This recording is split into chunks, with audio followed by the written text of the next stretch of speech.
Prosthetic group. I'm Addie. I'm Kevin. I'm Evan. So to bring up the main problem with the current arm prosthetics, most of them are very expensive and they can go around to $20,000 to $80,000, and depending on where the prosthetic is on your arm, with the price will scale. So your hand will be the cheapest, and as you move up to the shoulder, the price will increase. Another problem is the lifespan. Most arms are only 3 to 5 years. So we're trying to solve that by making ours more affordable, which could solve both these problems since it's not as expensive, it's not as bad to replace. More issues trying to solve is we want it to be lighter in weight. We want the appearance to be more have a skin color towards it, and we want to also be able to rotate our wrist in a free motion.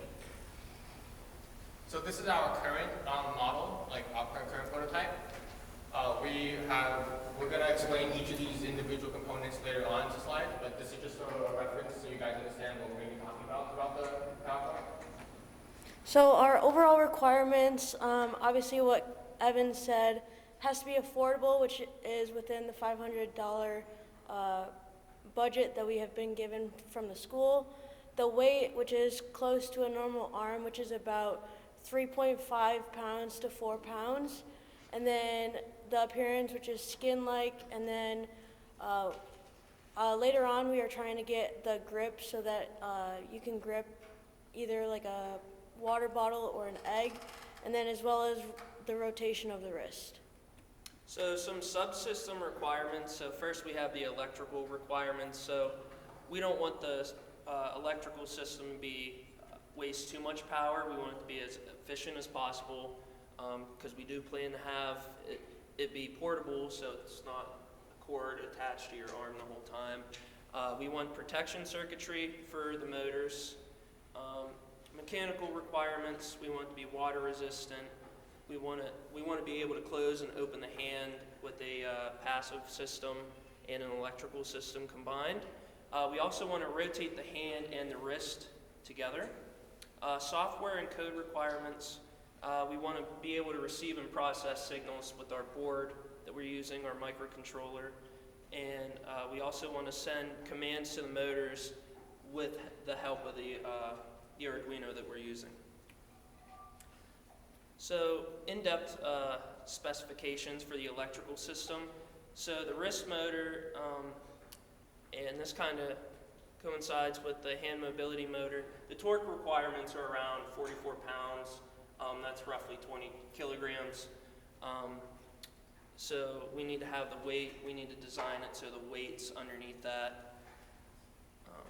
And power requirements, that goes with the 5-volt regulator. So our motors, both of them, are rated from around 4.6 to 7.8 volts, their rating range. So the hand mobility motor, we're going to have a passive system. So we're going to have springs that keep the hand open constantly whenever not in use. And then whenever we want to be able to grab something, we're going to have a motor pull that shut. And the protection circuit, that would be something like a current limiter or some sort of sensor to make sure that the hand doesn't close too hard and either break or destroy whatever object is holding. For the board, we're using an Arduino Nano currently. One, because of the size, it'll fit in our arm easily, and it's able to receive and process analog signals. So it's properly able, we did some testing, so it's properly able to power both the motors, provide reference voltage for them to move. Power requirements, so we need to consider the current draw and its minimum power requirements, 4.8 volts. The 5-volt regulator is going to step down the voltage from the battery and provide a stable 5 volts to power both the motors and microcontroller itself. And currently, we're going to be using potentiometers to control the rotation of the wrist and the grip of the hand. So specifications for the mechanical side of things. So we want the arm to be as realistic as possible, so we actually used my measurements for my arm. So we want it to be able to house all the electronic components, so the boards, the motors, and any other circuitry, and we want to consider that weight as well. We don't want the potential person wearing it to be overburdened by the weight of it. The wrist itself, it's going to attach to the hand and allow rotation with the servo motor that I previously mentioned. It has a guide rail for guiding the cable. That way, whenever the wrist rotates, the hand can still open and close without any restrictions. And it will also connect to the motor. And the hand itself is going to be as realistic as possible to a human hand. And it's also going to have the housing for the springs and the cables. So this is our real budget. So this is if we were to buy everything, all the items that we have. So obviously we have the two servo motors, the Arduino Nano, the regulator, 3D printing materials, the Velcro screws, lock nuts, and then the springs for opening and closing the hand. And then this is our actual budget. So as you can see, we were able to recycle some things from other classes. So the Arduino, the 5-volt regulator, the screws, nuts, and springs, which brings us to $450 and $15.30 for next semester. And then this is our budget for next semester, and as you can see, it's pretty much the same besides adding about two more iterations of the arm, as well as the MindWaves EEG signal headset. So we were originally thinking of starting with the headset, but talking with Dr. Zhu, he said that it will be very hard to get the signals correct right off the bat. So we were thinking of getting the potentiometers to work with the arm and hand first, and then integrating the headset. So this is our WBS for the fall. So we have the electrical side of things. So the motors, we need to consider the power supply for those and how to control them with the Arduino itself. So we're using pulse width modulation with the Arduino. And the Arduino itself, it's a Nano now. We did our initial testing with an Uno. So that's going to be powered by the 5-volt regulator, which receives its power from the battery. The voltage regulator, I just mentioned that. System control, so that's going to be the feedback circuit with the potentiometers controlling the wrists and that sort of stuff. The mechanical side of things, the motor, so we need stable motor housing within the arms. Make sure they don't move around or jostle around whenever the arms move itself or the wrist moves. And then the hand itself, so we need a way of connecting the fingers to the hand and the wrist connector. So we'll be able to better visualize that for you guys. The wrist, so the motor mount from the wrist to the motor and also to the hand, and then the arm housing itself. So testing, we already did some motor testing this semester. We did some rough microcontroller testing as well, and then we did some component fitting, and then our management, we did our requirements, we looked over that, our specifications, and our budget and our schedule. And then our WBS for the spring is essentially the same thing. This time around, we're going to be evaluating how we can maximize the productivity and efficiency of the motors with the microcontroller. And then we're also gonna look into the signal processing with the EEG headset. So this is our current schedule for this semester. The beginning of the semester was mainly just brainstorming, doing research on certain components that we might need throughout our project. The middle weeks of the semester, this is where we did most things. We had to really think about how we wanted to design. We wanted to make sure our hand didn't have like too many components to it, or it would take forever to print out and put together. Towards the end of the semester, though, we were finally able to do some testing. We were able to test out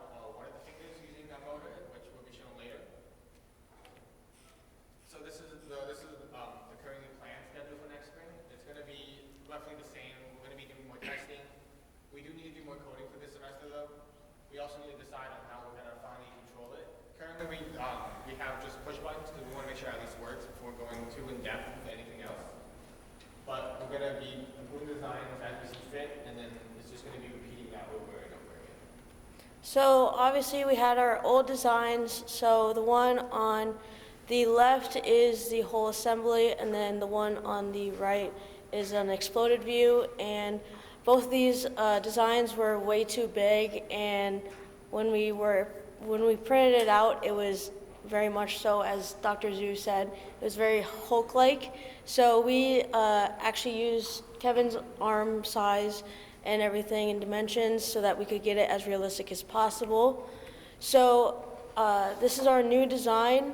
The one on the left is the exploded view, and the arm has the dimensions and then the servo motor inside that connects to the wrist.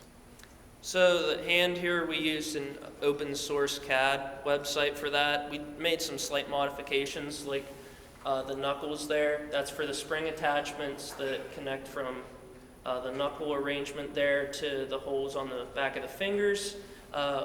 Adjusted the middle hole there for the cable to slide through, and then added 2 screw holes to connect to the wrist. In the wrist itself, there's a guide rail that goes a whole 180 degrees, and it funnels to the center, which connects to the middle there of the hand, and it funnels the cable up for the fingers to move those. So So we were able to do success with the finger. So we push the button and then the finger's able to close. As we were running this test though, it did end up encountering some issues. For one of the springs on the back of the finger kept getting caught on one of the components for our finger. And then another problem was, as we kept doing continuous tests, the wire that we used to pull that's attached to the motor there, it kept wearing down, and it eventually wore down and eventually snapped. So we do need to find like a better method to have a stronger, better wire. These are some of the NSP ethics that we need to follow. These are also biomedical ones that we need to follow because we can't then just get someone to test our arm on. So our testing plans, so obviously the component fitment, fitting the 3D printed components together, so the fingers all together into the hand, and then the wrist with the hand, and then everything together.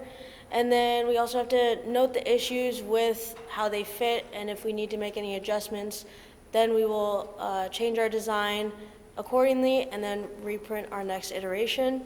And then for software and circuitry testing, we have to evaluate the component functionality and then run the code and verify intended consequences. So obviously, if we push the button for right now, it'll close the hand, and then once released, then the hand will open, and then adjusting the code where needed.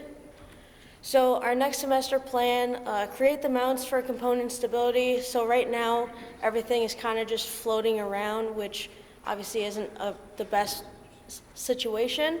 So we are planning on making those components, and then coding the board and circuitry, which we started already, and then continue testing individual components, so each of the fingers, and then combining everything and refining the design depending on testing outcomes, and then making sure all 5 fingers work simultaneously.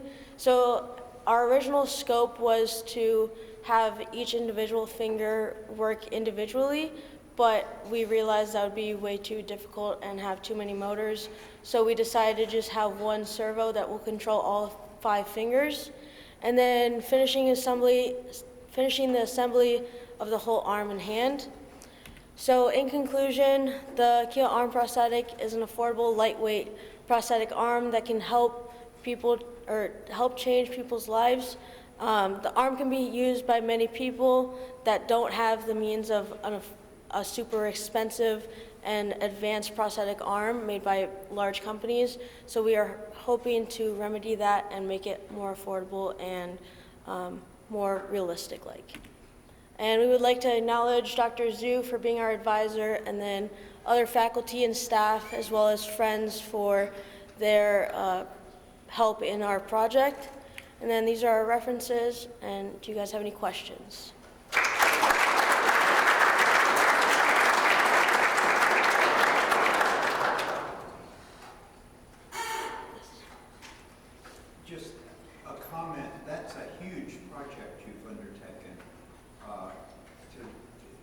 scope of it just is very big, and that's a big problem you're tackling. Just one comment, you need to pay attention to things that wear out, given that you're looking for a longer lifetime for this arm. And so, you know, the thing that comes to mind immediately to me is those potentiometers that you're using for feedback. You need to make sure you spec those carefully. The other thing is, any place where you have friction, like the wire running over the plastic, you need to pay attention to the lifetime of that too. Okay. Thank you. Thank you. Thank you. Yes. So for next semester, what's your end goal? Is that the full arm that you control by the controller? Because you throw out the word EEG, and that's a bit bigger of a thing by itself, being able to actually find the equipment around one's head, be able to find out the circuitry and the signals from the head right there. So is it just, you're going to have the arm itself and the controller to show that it can move? So as of right now, obviously, we are trying to get it so that everything works together as one with the potentiometers, and then as long as we can get that to work, then as if we have enough time, then we will move on to the headset. For right now, we are more looking so with the potentiometers and just getting that stuff to work and having the limiters and all that stuff. Yeah, so that I'm going to recommend then, because the headset itself would probably be a $1,200 project. Yeah. I would say probably put that as a future goal, because EEG by itself is much more complex. It would take a lot more processing. You need learning how to figure out the signals themselves. So I'll just put that as a back burner for now. Okay, thank you. When you were doing the experiment, that was one finger, right? Yeah. Do you think the motors do have enough like buffer to torque and to try to drive all the 5 fingers? What do you feel like? We think we need a few adjustments for that. In that trial run, that test there, it was just being powered by the board, so there was a little bit more current draw than the board could handle. So it was struggling a little bit. I'm sure you could see that in the video. There's a challenge So there, right? yeah, so whenever it's connected, the idea is whenever it's connected to the 5-volt regulator, it'll have a lot more power behind it whenever it goes quarter phase.